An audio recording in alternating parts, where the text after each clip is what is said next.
Постапките на нашите предци е нешто што ќе се случи токму оваа недела. Конкретно за овој така наречен проект повеќе ќе поразговараме со господинот Драги Анастасовски, кој што ќе не упати повеќе за што станува збор. Пред се, добар ден и ви благодарам што прифативте да бидете дел од интервјуто за вестите на Мега телевизија. Благодариме на честа и можноста вака да го презентираме овој наш, така да речам, проект, постапките на нашите предци. И е голем предизвик денес да се вратиме на онај подвиг што ги имале нашите баби и дедовци, кои што за да стигнат до нашите светиња оделе пешки, слично како што аџиите оделе со месеци до Ерусалим, но и нашиве познати светилишта, таа благодат која што не собира и тој култ кој го развиле е привлечен до ден денес, како велиме дека Христос иси вчера и денес и до веки, тоест благодатта Божја е секогаш присутна. Така да, еве, веќе 9-та година, како одиме на ова траса, фала му на Бога, имавме можност да ја откриеме патеката на чудесен начин. Тоа е една цела приказна како Свети Наум ни ги откри патиштата, точно како што оделе нашите предци. И ова патување е слично како што има традиција во цел православен свет. Пример, во Острог, кај Свети Василе Острошки во Црна Гора, поклониците од долниот до горниот манастир најчесто одат боси, пешки. Некои дури од долниот пат одат со километри пешки. На островот Тинос до познатата чудотворна икона Мајката Божја, луѓето коленичат до самата икона од целиот свет. Таа традиција имало уште во минатото, кога се сакало дел од патот да се изоди сепак пешки, да биде мала жртва пред светињата, како наша мала така љубовна жртва, бидејќи вака се вели.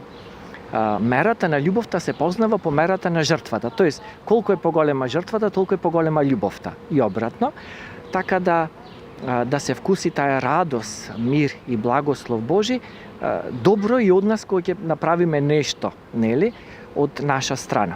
Споменавме дека станува збор за едно така наречено патување пешки до Свети Наум во Охрид. Кажете ми конкретно, станува збор за патување кое почнува во недела, од каде до каде се оди пешки, нели, и која е целта на пристигнувањето? Значи, тргаме секогаш еден ден порано пред празникот на 2 јули. Сега тоа паѓа во недела. Се поаѓа од 4 часот пред Епинал, има обезбеден превоз до селото Лескоц, што е во подножјето на планината Галичица. Значи, сега го одиме пешки патот само последната етапа, само качувањето и префрлавањето до Свети Наум, а инаку луѓето оделе од цела Македонија со денови пешки.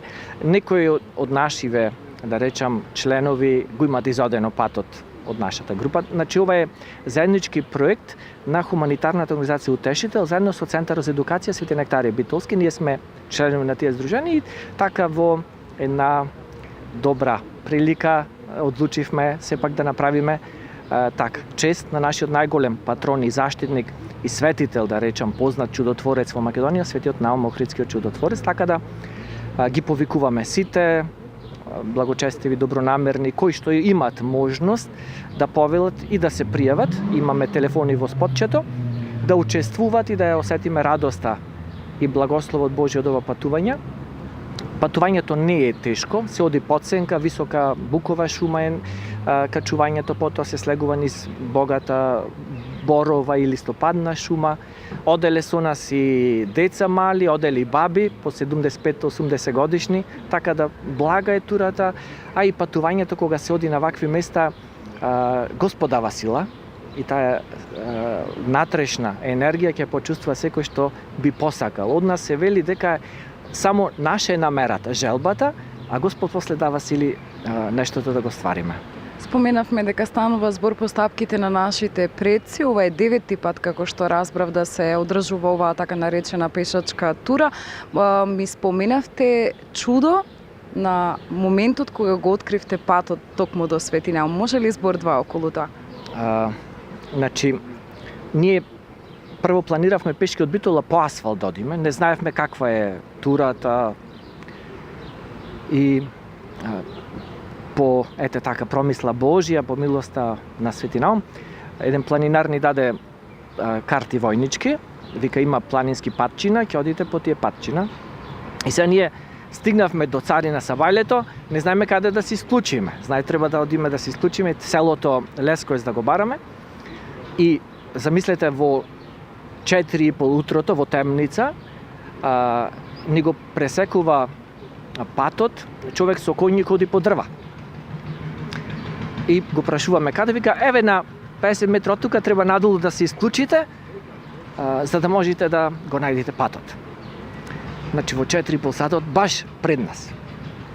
Одиме во селото Лесковец и таму се не знаеме од каде да излезиме. И Господ ете така, слава му на Бога и на светинам, двајца пензионери не можеле да спијат, станале утрото, си прават мобет на сред село и тие ни кажаа, вика, овде точно пред црквата, сите луѓе што доаѓа од цела Македонија тука преспиваја и од тука го продолжуваја патот до Светинаум.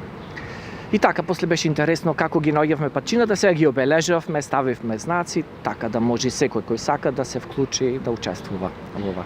Јас ви благодарам за овој интервју, а вие, почитувани гледачи, слободно придружете се на турата во недела да се изодат стапките на нашите предци.